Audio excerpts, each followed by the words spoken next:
என் பேர் சக்தி. வாழ்க்கையில் ஏதாச்சும் பண்ணி முன்னுக்கு வரணும்னு நினைக்கிற கூட்டத்தில் நானும் ஒருத்தன்.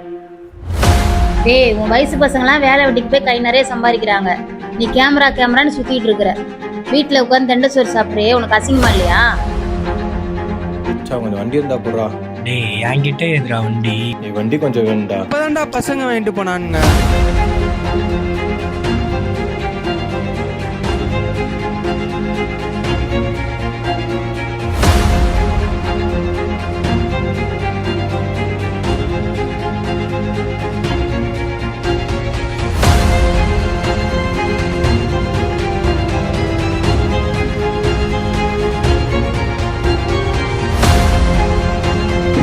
டைம் மிஸ் பண்ணாதீங்க, நீங்க வெளியில போகலாம். அவன் சொல்றான் இவன் சொல்றான் எதுவும் பண்ணாத. உனக்கு இங்க என்ன தோணுது அதை செய்.